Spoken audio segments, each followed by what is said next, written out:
gusto tenerlos presentes con nosotros hoy. Muchas gracias, Delfina. Muchas gracias a todo el equipo y es un gusto estar aquí con todos ustedes moderando esta sesión que la verdad es que creo que necesita pues mayor discusión en estos momentos en donde vivimos un contexto de crisis de diferentes aspectos, ¿no? Entonces, pues me encantaría hablar y decir que es importante hacer este análisis eh, de pensar cómo podemos incrementar estas inversiones de impacto en este contexto de crisis diversas. Y recientemente, pues bueno, las inversiones de impacto eh, han surgido más a favor de la naturaleza, ¿no? Antes estaban como muy paralelas las inversiones climáticas y las inversiones de impacto, pero hoy, en estos días, tenemos más inversiones a favor de la naturaleza. Entonces, ¿cómo podemos incrementar ese impacto sin descuidar, evidentemente, las agendas? Y pues bueno, eso es ahora lo que vamos a conversar con Laura Ortiz, cofundadora de SBX México, Carlos Casallas, gerente del Fondo de Inversión de Impacto de Fondo Acción FIMI, y también con Iris Parra, cofundadora y directora de Enlaza. Bienvenidos a nuestros panelistas y pues bueno, ahora sí, a lo que nos, a lo que nos tiene aquí, ¿no? Me encantaría empezar con la pregunta. em, la voy a hacer, vamos a ir por un orden que más o menos ya tenemos ahí definido. Primero voy a pasar la palabra a Laura Ortiz y después nos seguimos pues con los ajustes y los comentarios de cada uno, ¿no? Laura, mucho gusto, bienvenida a este panel y me encantaría preguntarte, bueno, ¿por qué es importante hablar de inversión de impacto en el contexto del financiamiento climático y sostenible? ¿Cuál es tu punto de vista? Muchas gracias, Aline, y gracias por esta invitación y qué honor estar aquí también con Carlos, con Iris y con todos los panelistas previos. Qué padre que estuvo Luisa Montes y demás. Mira, yo la verdad que venía de un background financiero de haber estado en banca, tanto en banca privada como en asset management, y cuando conocí la corriente de inversión de impacto por ahí del 2014, en México la verdad es que no había tantos, o sea, había unos cuantos pioneros, sí, pero eran muy poquitos grupos, ¿no? O sea, era New Ventures, que pues ahí nos acompaña Iris, estaba Promotora Social México y unos cuantos más. Sin embargo, era una corriente predominantemente, no solo en México, sino en toda Latinoamérica, enfocada en temas sociales, dígase educación, salud, microfinanzas, ¿no? Casi esos eran como los temas imperantes. Y el tema de cambio climático no estaba ahora sí que lo que le dicen el top of mind, ¿no? O sea, no estaba en las prioridades. Incluso todavía en 2019 había una publicación del GIN, del Global Impact Investing Network, en donde precisamente decían que solo el 2% de las inversiones de impacto a nivel global estaban alineadas a temas de biodiversidad. Entonces, nosotros tuvimos el privilegio de tener la oportunidad de trabajar en PNUD hay un área que se llama Biofin, que es el área de finanzas para la biodiversidad, y es un área global, pero obviamente para los países más mega biodiversos como México y otros de Latinoamérica, pues Biofin es bastante importante. Empezamos a trabajar con ellos en 2018 y conocimos que había muchísimas ONGs de conservación en el país haciendo un trabajo maravilloso, pero no conocían la inversión de impacto. Entonces nosotros nos hemos dedicado desde 2018 a construir este puente en el que las organizaciones de conservación y las organizaciones de inversión de impacto no se conocían y no estaban en los mismos eventos. Y entonces empezamos a hacer muchos nexos ahí, desde paneles en el FLI, que es el Foro Latinoamericano de Inversión de Impacto y demás, para empezar a juntarlos y empezar a ver la oportunidad, porque las organizaciones de conservación estaban haciendo cosas muy bonitas en cuanto a proyectos, pero yo quería como cambiar el chip de que biodiversidad no lo viéramos como un acto de caridad, sino que biodiversidad, en primera lo viéramos como el origen de todos los activos, el origen de todos los portafolios y de toda la economía, y en segunda, que también lo viéramos como el único seguro de vida para todos. Y si es el único seguro de vida para todos, ¿cómo lo pagamos? ¿Y a quién?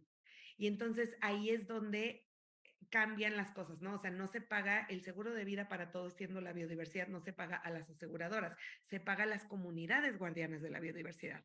Entonces, ahí es donde las ONGs de conservación tienen todo un camino andado de décadas y de muchísimos proyectos en donde no solo tienen la confianza de los guardianes de la tierra, sino que ya tienen proyectos productivos.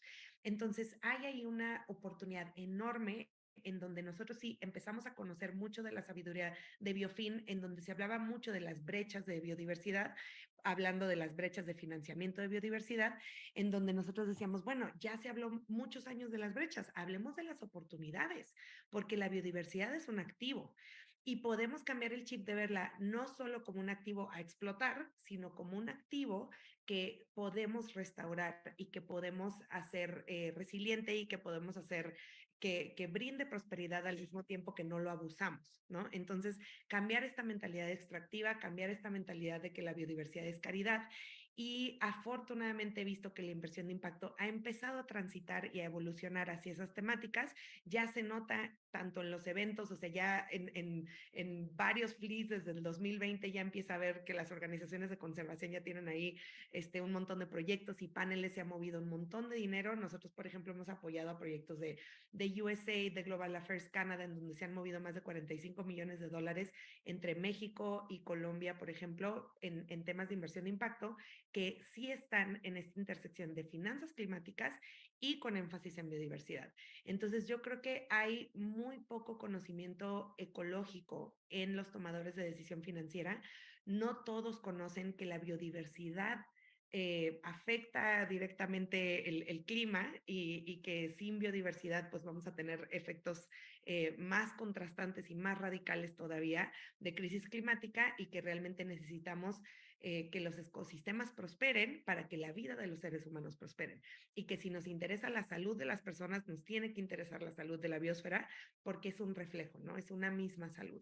Entonces, la verdad que sí, me da muchísimo gusto ver esta evolución, y en los últimos eventos de inversión de impacto globales, como son, por ejemplo, el Gene Forum, que acaba de ser hace 2 semanas en Copenhague, el GSG, que acaba de ser en Málaga, en donde participó México muy activamente, y el que va a ser la próxima semana en SOCAP, en San Francisco, que son los 3 eventos de los más importantes a nivel global de inversión de impacto, ya empiezas a ver en una agenda súper nutrida, súper rica, en donde biodiversidad está ahora sí que súper puesto. Y por ejemplo, en el Gene Forum, pues el speaker fue el CEO de Conservation International.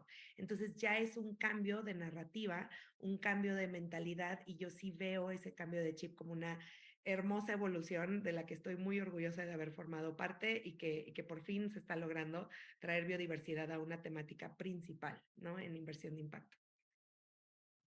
Muchísimas gracias, Laura. De verdad es que muchas cosas que dijiste me volaron la cabeza. O sea, definitivamente tienes una gran verdad en decir que debemos de dejar de ver a la biodiversidad como caridad. Como que nos hace de repente mucho clic ver el osito, ¿no? Los animalitos, y pensamos que invertir en biodiversidad es eso, ¿no? O sea, como que, ay, vamos a abrazar al panda y tal, pero va muchísimo más allá y es súper transversal. Entonces, ahora vamos con Carlos. A ver, Carlos, tú dinos por qué crees que es importante hablar de este tema. Bueno, coincido plenamente con lo que Laura está diciendo, y antes que nada, muy buenos días, tardes ya aquí en Bogotá, Colombia. Muchísimas gracias al equipo de GFLAC y a todos mis compañeros por esta oportunidad de compartir algunas ideas de lo que hemos aprendido en el Fondo de Inversión de Impacto de Fondo Acción. Ya tenemos 5 años de haber formado este fondo. Les decía que coincido plenamente con Laura en el sentido que esto va más allá del altruismo y del activismo y me encadeno al árbol y que no lo tumben. Esto ya es un tema que tiene dos aristas.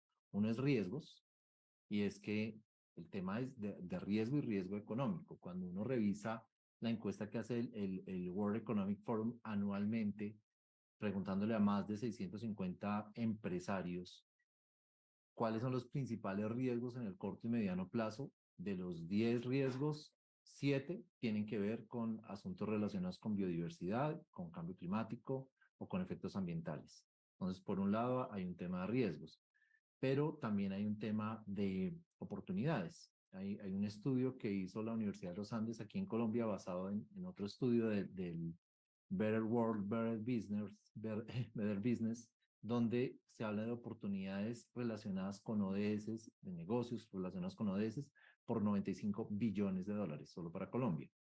Entonces, cuando tú ya comienzas a ver eso y ves que el país ha venido avanzando en todo un tema de unas bases de política, como que comienza a gestarse y a incubarse un ambiente perfecto para desarrollar la inversión de impacto y cerrar esas brechas que tenemos.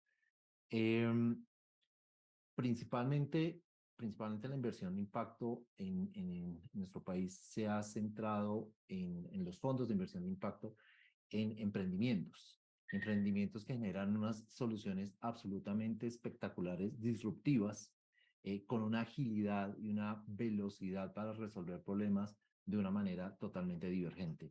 Entonces, creo que eso nos va marcando una ruta hacia dónde movernos. Colombia en 2018 elabora la política de crecimiento verde, donde hay unos ejes de crecimiento económicos para el país y uno de esos tiene que ver con bioeconomía.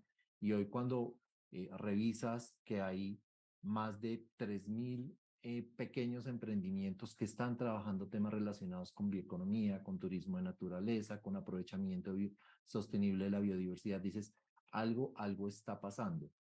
Son verdaderos héroes que están generando que están provocando unos cambios que seguramente en el contexto de la brecha global de capital que se requiere todavía tienen un peso muy pequeño, pero que definitivamente están impulsando una serie de dinámicas, están haciendo la transición de ciertos sectores a unas economías descarbonizadas y resilientes, y sobre todo hacer este aprovechamiento responsable de la biodiversidad.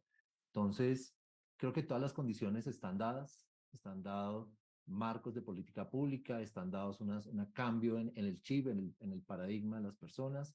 Estamos viendo más ciencia y más emprendedores basados en ciencia para desarrollar sus proyectos y sus iniciativas, confluyendo también con temas de tecnología. En el panel anterior hablaban de blockchain, cosas por el estilo. Entonces, como que tenemos una tormenta perfecta. Ahora lo que tenemos que hacer es lograr la mayor movilización de recursos y otra serie de elementos que seguramente en una pregunta posterior vamos a estar tratando. Muchísimas gracias, Carlos. Coincido completamente contigo ahí.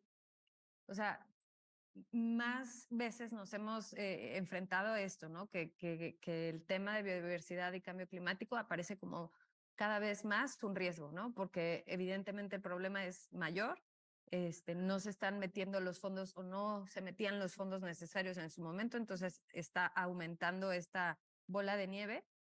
Sin embargo, no es todo oscuro, ¿no? Hay un área grandísima de oportunidades y estos emprendedores que hablas de ciencia e emprendedores en biodiversidad, creo que es maravilloso. Antes yo creo que muchas de las personas, o bueno, imagínenlo hace muchos años, ¿no? Como, bueno, pues un árbol vale más la madera cortada para hacer mesas o lo que sea, que vale parado vivo.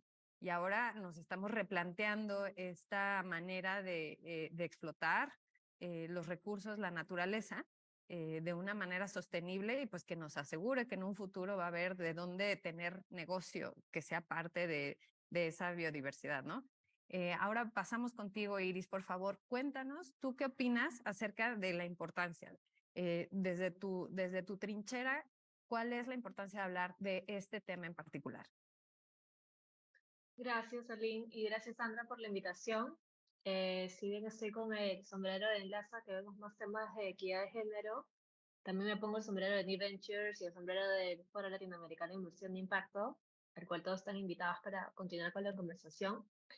Y sobre tu pregunta de por qué es importante hablar de la inversión de impacto, creo que cada vez más personas lo hablan, pero no muchos saben de qué están hablando, ¿no? Es una conversación a veces un poco complicada de aterrizar en temas de indicadores, en temas de cómo estoy midiendo el impacto real, cómo estoy midiendo el cambio de bienestar en las comunidades, en el clima, en todas las soluciones que hablamos. Sin embargo, creo que hay cifras muy positivas y concuerdo con lo que comentan Laura y Carlos, ¿no? Y si nos vamos un poco al mundo del Impact Venture Capital, por ejemplo, las cifras sobre la inversión climática al 2022, PricewaterhouseCoopers informa que hubieron 51.000 millones de dólares en solamente los 3 primeros cuartos del 2022, ¿no? Versus Climate Tech DC, que reporta 40.000 millones para todo el 2022, y Holland IQ, que es un poquito más positivo, reporta 70.000 millones para todo el 2022, ¿no? Pero, por otro lado, según PricewaterhouseCoopers, reporta que en 2010 solamente el 1% del total de las inversiones globales de VC fueron a Climate Tech. Pero en el 2021 ya creció ese número al 25%. Entonces ahí te das cuenta de la relevancia de lo que es invertir en Climate Tech como una transversal de lo que es el impacto, lo que es inversión de impacto, ¿verdad? Sin embargo, conversando en los miles de eventos que hay, todavía no hay una ruta clara de lo que significa invertir en estos proyectos que van a generar soluciones concretas y que se vean en la realidad o se vean al día de hoy. Y creo que eso es lo que todavía es el gran reto, ¿no? De por qué no solamente es importante invertir, sino creo que es importante generar estas soluciones y apoyar desde los fondos de inversión a co-crear estas soluciones con una mirada más local, ¿no? Con una mirada más a las organizaciones que trabajan con las comunidades rurales, con las comunidades indígenas, con las personas que están en el día a día y saben qué es lo que se necesita para atacar estos problemas, ¿no? Sin embargo, obviamente es súper importante tener esta conversación, buscar casos de éxito y obviamente adaptarlos a los diferentes países, a las diferentes comunidades que hay para que realmente se generen estos cambios que comienzan, digamos, de una manera micro, pero luego la idea es traer estos grandes corporativos que están buscando justamente invertir en estos proyectos, en estas empresas que están usando la tecnología y ahora el AI para poder, digamos, expandir estas soluciones, ¿no? Entonces, definitivamente es súper importante poner este tema en la mesa. Muchas gracias, Iris. Y aprovechando este tema que nos dices, me encantaría escuchar de nuestros panelistas si alguien nos puede compartir alguna experiencia de este tipo de inversión de impacto a favor de la naturaleza en América Latina y el Caribe. O sea, si hay alguna que les venga a la mente que nos puedan compartir. Venga, Laura. Te tengo un montón de opciones. Nosotros justo empezamos a hacer como un hub de inversiones regenerativas para México desde 2018 y ahorita hemos estado participando todo el año pasado y este año en un mapeo de las inversiones regenerativas en donde precisamente digo, hiper simplificando porque regeneración tiene muchísima profundidad, pero hiper simplificando un poquito que regeneración lo definimos con productividad que está alineada a la salud ecosocial y que propicia condiciones para aumentar o mejorar biodiversidad. Y justicia social, porque como decía Chico Méndez, ecología sin lucha de clases es jardinería, ¿no? Entonces sí, enfatizando mucho el tema social. Pero bueno, el mapeo lo pueden encontrar en regenerativo.org. Entonces, en este mapeo de regenerativo.org lo lidera Fundación Avina, está sponsoreado por IDRC. Nosotros hemos estado ahí apoyando y asesorando y buscando precisamente qué proyectos se autoidentifican como regenerativos, qué están haciendo en pro de la biodiversidad, si hay o no resultados, qué tipo de especies, etcétera. Adicionalmente, nosotros acá en México estamos trabajando en un proyecto con Conservación Internacional financiado por USAID que se llama Emprendimientos en Paisajes Sostenibles y hemos co-creado toda una comunidad de inversionistas de impacto y donantes en donde hacemos, por ejemplo, viajes de aprendizaje para los inversionistas. Hicimos uno justo en el FLI de este año, a principios del año, en la península de Yucatán. Luego hicimos otro en mayo para Chiapas y vamos a hacer el siguiente. Si alguien está interesado, es un viaje para inversionistas en noviembre. Nos van a acompañar pues varios fondos, family offices y demás inversionistas. Y básicamente, pues ahí hay muchas grandes experiencias y estamos lanzando nuestro primer fondo de inversión que se llama Regenera Ventures, en donde estamos levantando de 20 a 30 millones de dólares para precisamente poder invertir en la regeneración rural en México. Pero también en Colombia estamos a través de Global Affairs Canada dando grants para proyectos tanto a nivel naturaleza en directo, aceleradoras y fondos en el programa que se llama PAIC, que es el programa de apoyo de la inversión de impacto en Colombia. Ahí, por ejemplo, hemos descubierto uno que me encanta en Colombia, que se llama Amazonía Emprende, que ha estado ganando un montón de premios por todos lados, pero además ya está recibiendo financiamiento porque ellos están haciendo todos los semilleros, o sea, los bancos de semillas y los viveros para todas las estrategias de reforestación y restauración que están sucediendo hoy en día en la Amazonía a través de especies nativas. Y, por ejemplo, hay una muy conocida en Latinoamérica que se llama guayaki yerba mate, que es una bebida que se comercializa casi siempre en Estados Unidos, pero ya restauraron pues, muchísimas hectáreas del bosque local, ya regresó comunidad que había emigrado precisamente porque la degradación ambiental es igual a pobreza. Entonces, la recuperación ambiental normalmente es igual a que regresa la prosperidad, ¿no? Entonces, ya pueden ver el Guayaki Yerba Mate lleva muchísimos años de regeneración. En México está uno que se llama Playa Viva, que lleva 14 años de regeneración, especies que regresaron, manglares que se reforestaron. Es hermoso, rentable, próspero. Entonces, no es una ilusión mítica de mi imaginación, ya existe y ya existe en Latinoamérica y ya tiene muchos años existiendo. Muchísimas gracias, Laura. Acá Carlos e Iris ya inmediatamente dijeron, yo también sé. Pero bueno, a ver, aunado a estos ejemplos, me gustaría también por ahí preguntarles, díganme el ejemplo y desde su experiencia, ¿cómo aseguramos o cómo hacer para aumentar estas inversiones de impacto del financiamiento para la biodiversidad y para el cambio climático? O sea, díganme el ejemplo y cómo haríamos para incrementar estas inversiones. Venga, Carlos. Listo, bueno, como me limité a un solo ejemplo, entonces te voy a hablar de una empresa donde nosotros tenemos una inversión desde los orígenes, se llama Awake Travel, se dedica a turismo de naturaleza. ¿Cuál es digamos que desde mi punto de vista ni siquiera es una empresa de turismo de naturaleza, es una organización de conservación de ecosistemas? ¿Por qué? Porque finalmente lo que hace Awake es un acuerdo de conservación con los anfitriones, que son las comunidades que están en los ecosistemas que tienen un atractivo turístico, y es básicamente decirles, ustedes van a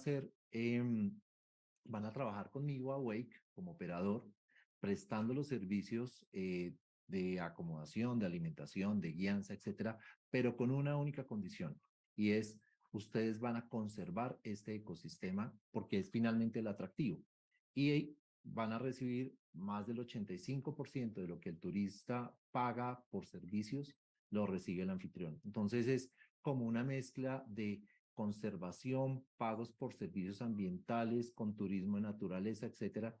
Y para mí es una gran plataforma de conservación. Lo que pasa es que está absolutamente diseminada, pero ese es un ejercicio donde conservar paga. Digamos, como que el mensaje detrás de esto es, tú conservas, recibes, y conservas mejor, recibes más. ¿Mm? Generalmente los mecanismos de pagos por servicios ambientales están supeditados a que haya alguien que está poniendo un recurso, generalmente un donante, y cuando se retiran esos recursos, pues se acaba la conservación. Aquí es un ejercicio que desde 2019 viene funcionando. Ahora, ¿qué hacer para amplificar esto? Creo que esa pregunta tiene respuesta desde los dos extremos, desde la oferta y desde la demanda. Creo que desde la demanda tenemos que fortalecer los ejercicios de comunicación. La mayoría del sector privado de emprendedores no saben que existen los fondos de inversión de impacto. Cuando le hablan de inversionista, se imagina el caso que me van a robar la empresa. O sea, todos piensan no sé, en Steve Jobs, entonces me van a robar la empresa y me van a acaparar. Y creo que ese ejercicio de hacer más pedagogía es una tarea que tenemos que fortalecer desde la inversión de impacto y todos los actores que estamos en la inversión de impacto. Esa pedagogía incluye, como digo yo, traer más actores al lado sacarlos del lado oscuro y traerlos al lado de la fuerza, a aceleradoras, a venture capital tradicionales, incluso a la misma banca, para que entiendan que aquí hay negocio y que, como decíamos en la pregunta anterior, esto es un tema de negocio y de gestión de riesgo. Creo que también nos hace falta, y seguramente en México o en Perú pasa lo mismo, y es lograr una mayor capilaridad hacia el territorio. O sea, tú vas a las grandes ciudades y hay una noción de qué es un fondo de inversión y qué es un fondo de inversión de impacto, qué es equity, qué es safe, qué es un convertible, etcétera. Digamos que son los lenguajes que nos inventamos, pero que tú vas a territorio y no se entiende. Y cuando le preguntas a una persona cómo va a financiar su proyecto, eh, pues la primera pregunta es o de recursos propios o con un banco. Y va al banco y pues el banco difícilmente le va a prestar, salvo que te ignore la casa o haga cualquier ejercicio de estos. Entonces creo que esos son dos elementos que tienen que ver desde la demanda y desde la oferta, pues aumentar las capacidades de los fondos y traer más actores a la mesa y que comiencen a cambiar, digamos, sus tesis de inversión a unas tesis más sostenibles.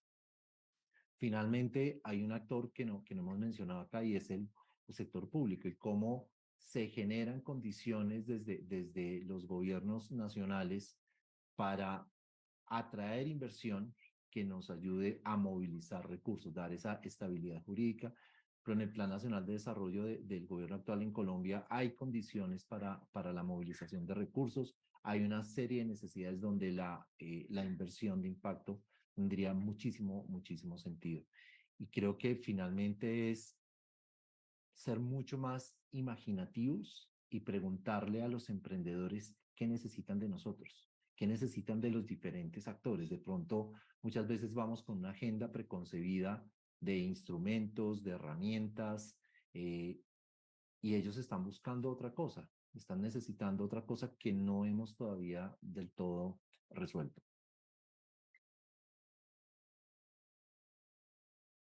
Muchísimas gracias, Carlos. Tocaste varios temas bien interesantes.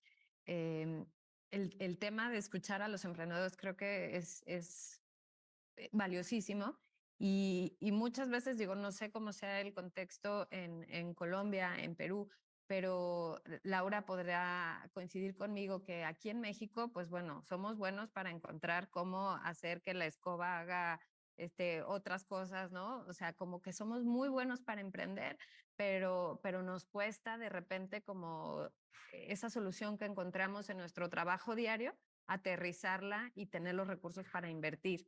Entonces, paso contigo, Iris, para que nos cuentes este ejemplo que pensaste y además nos digas desde tu punto de vista cómo podemos aumentar esta inversión de impacto. Sí, mira, o sea, totalmente de acuerdo con los ejemplos y las experiencias que están compartiendo Laura y Carlos, y tal vez un poquito más que experiencias, compartir algunos nombres de fondos que los que están aquí les pueden interesar para acercarse, para comenzar conversaciones, obviamente aparte de CBX y Fondo Acción, está New Ventures Capital desde México, Alfamundi en Colombia, Dalus Capital en México, Savvy Ventures en Chile, Amazonian Impact Ventures, por ejemplo, que está en Dubái y que está invirtiendo mucho en toda Latinoamérica para los que les interesa, porque por ahí creo que leí cuáles son estos fondos, también es importante mapearlos, conocerlos. Y ahora, desde el FLI tenemos una alianza con Guaira y el BID, y hemos lanzado, bueno, ellos han lanzado el Corporate Impact Venture en Latin America and Caribbean, han lanzado una convocatoria exclusiva para Climate Tech Startups. ¿No? Entonces, para los que les interesa también, ahorita está vigente y es una súper buena oportunidad para que puedan recibir apoyo, aceleración y obviamente conexión con inversionistas, que es justamente lo que estaba comentando Carlos, desde una mirada mucho más estratégica, mucho más de tal vez afinar detalles en modelos, en el modelo de negocio, en cómo ir y hablar con un inversionista, entender todos tus estados financieros, toda la parte de números, digamos, lista para poder levantar el capital y entender lo que también comentaba Carlos, si quieres deuda, si quieres equity, porque todos esos términos son complejos, ¿no? Pero son importantes a la final si quieres escalar estas soluciones innovadoras para combatir el cambio climático, ¿no? Y también comentarles de experiencias que hay, por ejemplo, desde bueno, nosotros desde Enlace también promovemos mucho lo que es la inversión con lente de género y cada vez he visto más mujeres fundadoras enfocadas en crear soluciones para el cambio climático, ¿no? Y si nos remontamos a unos 5 o 3 años atrás, eran muy pocas, ¿no? Solamente el 5% de startups en Latinoamérica está cofundada por una mujer. Y ese número lamentablemente no ha cambiado, hay mucho por hacer. Sin embargo, las está en 10 países y en las conversaciones que tenemos hay más mujeres preocupadas por esta problemática, hay más mujeres que están creando soluciones innovadoras y que también necesitan levantar capital para, obviamente, poder escalar estas soluciones. Entonces, también les invito a que puedan generar estas conversaciones, ¿no? Con otros emprendedores que también están haciendo cosas parecidas. Y yo creo mucho más en la colaboración que en la competencia y poder desafiarnos y poder decir cómo podemos hacer esto juntos y mejor. Muchísimas gracias, Iris. Por ahí, Laura se me escapó de preguntarle cómo hacemos este escalamiento, ¿no? ¿Cómo aseguramos la mayor inversión? Si quieres agregar algo antes de que pasemos a la siguiente pregunta, adelante. Ay, gracias. Bueno, pues quería ahondar un poco en un tema que estaba comentando ahorita Iris sobre las inversiones de Climate Tech. Creo que en general, o sea, cuando yo veo lo que se llama allocation, que es cómo está ahora sí que asignado el presupuesto o los famosísimos dólares de finanzas climáticas a nivel mundial, veo extremadamente demasiado concentrado el tema en tecnología. Y ahora está pues la otra corriente, pues que es Nature-Based Solutions, soluciones basadas en naturaleza, en donde precisamente las soluciones basadas en naturaleza se dividen en tres, ¿no? O sea, en proteger, en manejar y en restaurar. Entonces, en manejar básicamente ahí hay una oportunidad enorme porque en manejar hay muchísimos ecosistemas productivos que se pueden manejar mejor y la transición rural, pues digo, le toca a todo el mundo, pero específicamente a Latinoamérica le toca bastante fuerte, ¿no? Esta transición y creo que ahí va a haber, hace falta muchísimo financiamiento y hace falta muchísima comprensión de qué es lo que se necesita. Entonces, yo lo que he estado viendo es que hay pues una obsesión, ahora sí, por las soluciones basadas en tecnología, cuando creo que la mejor tecnología de todas para el cambio climático y para mil temas, que es una tecnología que limpia el aire, que limpia el agua, que arraiga la tierra, que sí me explico, que da todo, pues es la fotosíntesis y viene de la sabiduría de la naturaleza de billones y billones y billones de años, no requiere minería, no requiere guerras por litio ni por petróleo. Entonces, la verdad es que cada hoja es un panel solar y creo que muy pocas veces, o sea, ahorita hay una obsesión por la inteligencia artificial y hay muy poca inteligencia ecológica. Entonces, creo que hay una obsesión por el tema de valorar más la tecnología que la naturaleza, cuando la tecnología es absolutamente replicable y una hectárea no lo es. Entonces, a mí me llega muchísimo pipeline de una y otra y otra y otra plataformas de carbono, una y otra plataformas de MRV, y sí me explico, eso es muy replicable. Lo que no es replicable es una hectárea y entonces hay que valorar y reposicionar nuestros valores de inversión hacia lo que vale y lo que está hoy en día subinvertido y subvalorado, que es el capital natural. Y si vemos qué recomienda el IPCC, el consenso científico climático, lo que más se requiere es restauración de ecosistemas, que incluye muchas de estas soluciones basadas en naturaleza y en donde más dinero climático hay hoy en día es en electromovilidad. Entonces, sí está muy disparejo la asignación de dólares hacia el Climate Tech y no necesariamente está muy entendido en los tomadores de decisión financiera la inteligencia ecológica suficiente para empezar a valorar las soluciones basadas en naturaleza como se debe.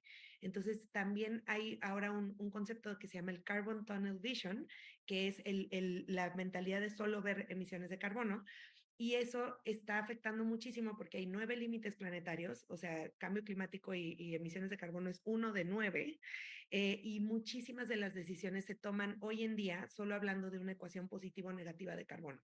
Y entonces se juzgan muchísimas cosas solo por si es positivo o negativo de carbono cuando no se está tomando en cuenta su contexto dentro de la biodiversidad y del ecosistema.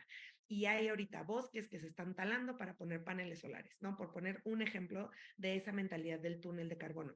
Entonces, no solo de emisiones vive el hombre, realmente ni siquiera se debe de decir eliminar carbono, porque somos seres vivos de carbono todos nosotros, se debe hablar de balancear el ciclo de carbono, que es muy diferente a descarbonizar. Entonces, realmente creo que hay una obsesión en la narrativa, un énfasis extremadamente brutal en poner al carbono como el villano, cuando el carbono es lo que nos da la vida. Entonces hay un mal entendimiento ahí, creo que hay una disonancia cognitiva enorme y creo que los tomadores de decisiones financieras y de inversión necesitan conocer más las soluciones basadas en naturaleza y cómo funcionan los ecosistemas para poder empezar a valorizarlos como se debe. Muchísimas gracias, Laura. Creo que tocas un punto súper importante y que va un poco de la mano de mi siguiente pregunta. ¿Ustedes tienen conocimiento de alguna metodología, de alguna experiencia sobre la evaluación de impacto desde el enfoque de las finanzas sostenibles? O sea, ¿cuáles son los análisis de riesgos e impacto de la inversión que realiza el sector financiero? ¿Existen criterios o metodologías o cómo dicen vamos o no vamos? Carlos, por ahí, cuéntanos. Creo que el sector financiero, en particular el sector bancario en Colombia, ha avanzado bastante en entender y en tratar de entender digamos, toda esta base científica y jerga de la biología y de la naturaleza, que no es un tema fácil de descifrar. Entonces, comienzan con las listas de exclusión, sistemas salas, etcétera, etcétera, y ya, digamos, es grato por lo menos oír a la Asociación de Bancos Privados en Colombia este año estar introduciendo palabras como biodiversidad en la narrativa. Entendemos que todavía es algo difuso y creo que responde un poquito al comentario que hacía Laura hace un momento, y es porque es más fácil financiar electromovilidad que la recuperación de un ecosistema o la conservación de un ecosistema. Porque para el analista financiero, el analista de crédito, pues ve la patineta pasar y ve que no está haciendo emisiones, no está echando humo. Entonces, pues es más fácil eso que entender cómo los servicios ecosistémicos de las abejas entonces ayudan a la conservación de una cuenca hídrica o un espejo de agua. Entonces, eso todavía como que para ellos sigue siendo un poquito complejo. Pues creo que tiene que ver con eso. En cuanto a metodologías, creo que los fondos de inversión de impacto estamos un poquito más adelante en entender esos criterios de impacto, no solo los criterios financieros. Entonces, evaluar esa capacidad y ese potencial de escalar impactos. La metodología que nosotros usamos en particular tiene 10 puntos, donde hacemos énfasis, por ejemplo, en los temas de capacidad de escalar el impacto, de tener ese potencial de generar, ¿cómo lo diríamos?, sinergias con otros proyectos de portafolio, pero también con lo que el mismo fondo hace y ofrece. A diferencia de un banquero tradicional que se orienta más a un project finance, un inversionista de impacto ve la cadena. Entonces ve cómo el emprendedor o la empresa está impactando la cadena hacia atrás, pero también hacia adelante. Y creo que ese cambio de paradigma le ayudaría al inversionista tradicional o al financiero tradicional a dar un paso más hacia entender la inversión de impacto. De golpe no le interesa, o sea, no es factible que pueda llegar a la comprensión del efecto de la abeja en el ecosistema, pero si analiza los proyectos, no project finance, sino de una manera mucho más holística y más de cadena, su comprensión podría ser mayor. Y eso me lleva a una cosa que quería aportar del punto anterior, es el lenguaje. Así como tenemos que los fondos de inversión de impacto, quienes entregamos recursos de inversión de impacto, tenemos que tener un lenguaje mucho más claro y más cercano.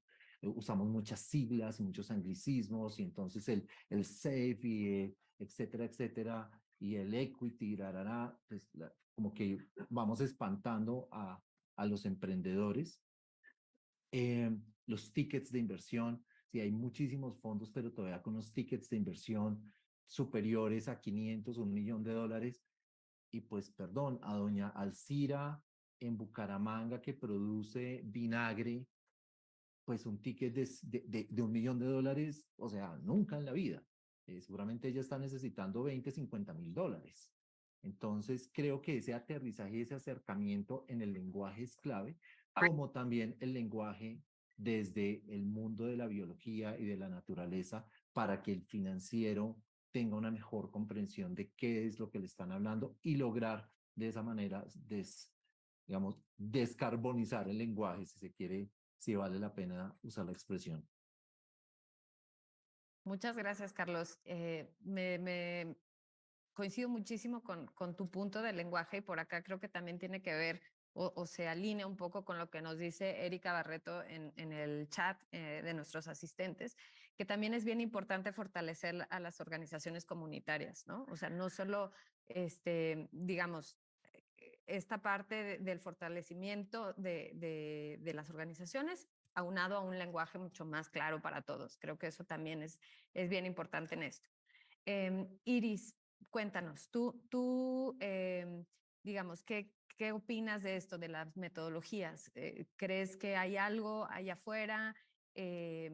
¿Hay algo que nos pueda dar un poco de luz en este sentido? Sí, bueno, definitivamente hay muchas organizaciones que están enfocadas en la medición de impacto, ¿no? Tanto de los proyectos como la parte de la tesis de inversión de los fondos. Sin embargo, justo estaba en un evento aquí en Valencia, en el Food Talks, que estaban hablando de los corporates, ¿no? De cómo ellos sí miden, pero no miden lo mismo y no lo miden de la misma manera, ¿no?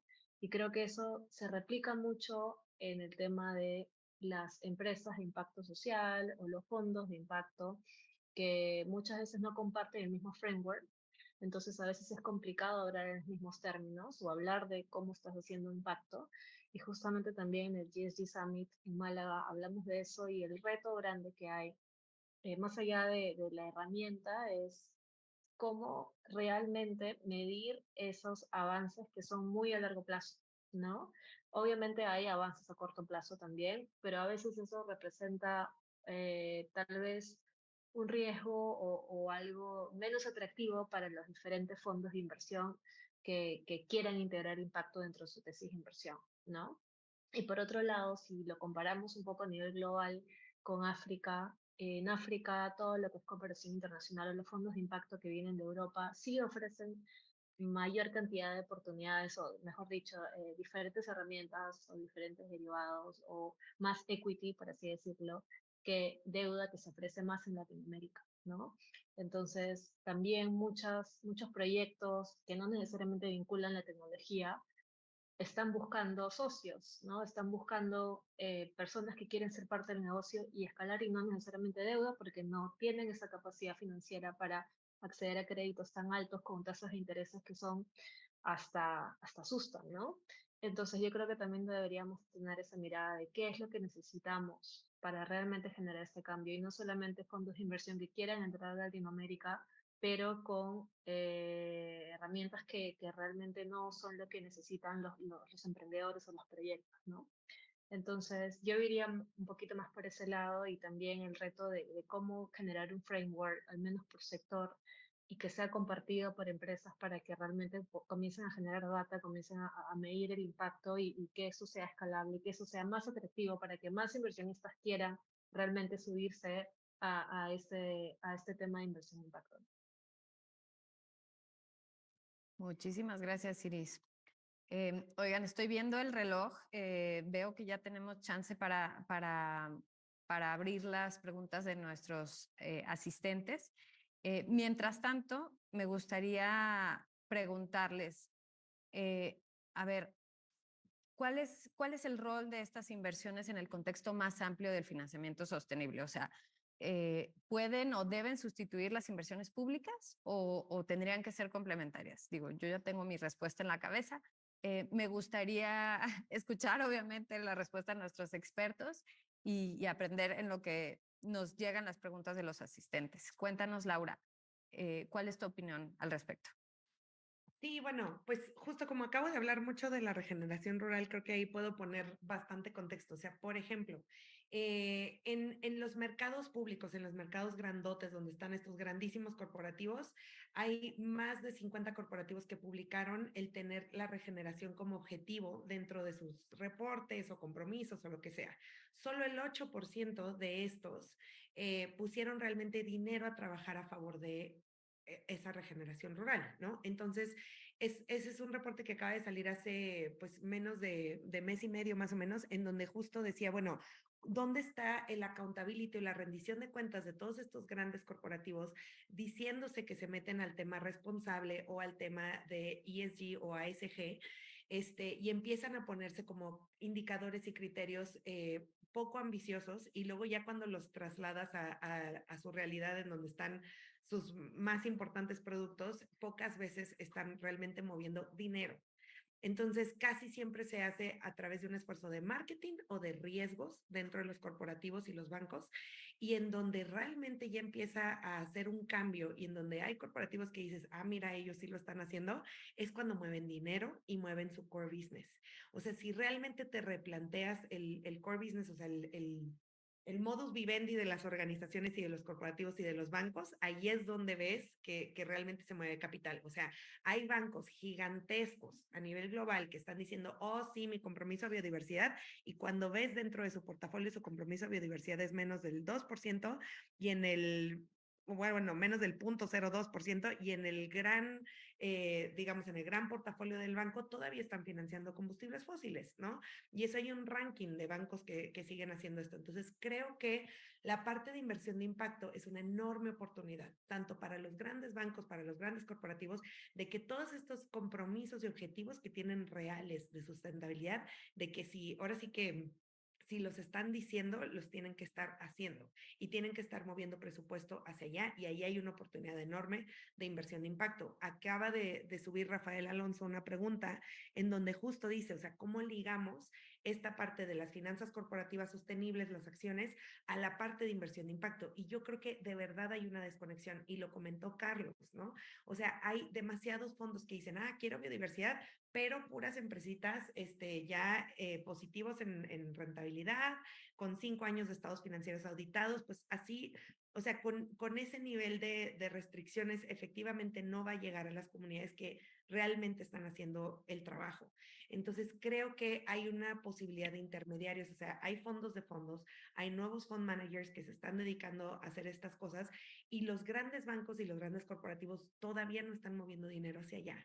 Entonces, creo que ahí hay una necesidad enorme también de desarrolladores de proyectos, en donde los desarrolladores de proyectos son una nueva capa del mercado que cada vez se conoce más para el mercado de carbono, pero no para el resto de los otros servicios ecosistémicos, y se requiere financiar el desarrollo antes de estacionar grandes cantidades de capital. O sea, si no estoy, digamos, es como si yo dijera, quiero un hijo y desde que nazca que ya esté trabajando y que ya tenga título profesional. Pues no, o sea, el hijo te llega bebé, ¿no? Y tú lo tienes que ir llevando para que ya después tenga un título profesional. Es lo mismo, o sea, estos inversionistas están buscando hijos graduados y no están haciendo bebés y no están poniendo incubadoras de bebés y no están, ¿sí me explico? Entonces es como, es un sinsentido y de verdad el capital está muy desconectado de la realidad de los proyectos. Entonces sí necesitamos, yo siento que hay demasiada asistencia técnica de arriba hacia abajo, cuando hay demasiada asistencia técnica que deberíamos de hacer de abajo hacia arriba, de que los corporativos y los bancos necesitan replantear sus paradigmas financieros y necesitan escuchar mucho más las voces indígenas y las comunidades locales, porque los que lo están haciendo mal son ellos, ¿no? Entonces creo que ahí la asistencia técnica la cambiaría de sentido.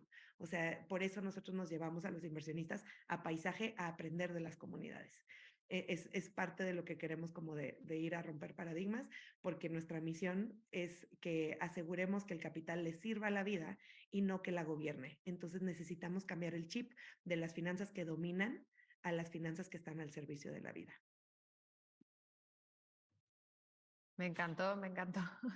Muchas gracias de verdad, Laura. Por acá tenemos mucha gente con símbolos de aplausos, de acuerdo con Carlos, con Laura, con Iris. Creo que esto nos da muchísima esperanza de que a pesar de las crisis climáticas, de biodiversidad, de agua que vivimos hoy en día, pues hay maneras de cómo solucionarlo, ¿no? De cómo atenderlo. El chiste ahora es, pues, evidentemente cambiar paradigmas, hacer lenguaje más, pues más accesible a las personas, a la gente, a quienes están ahí solucionando los problemas. Ya estamos llegando a las 11:50 en puntito de nuestra agenda. Me encantaría continuar la conversación porque está increíble, es muy rica. Pero bueno, ahora, nada más para concluir, me encantaría pedirles a cada uno de ustedes en una sola frase, digo, va a estar difícil, ¿qué sigue? ¿No? O sea, ¿qué sigue para las inversiones de impacto en naturaleza? ¿Ustedes qué recomiendan? ¿Cuál es el punto fundamental para detonar esto? Entonces, nos vamos con Carlos, por favor. Luego sigue Iris y luego Laura.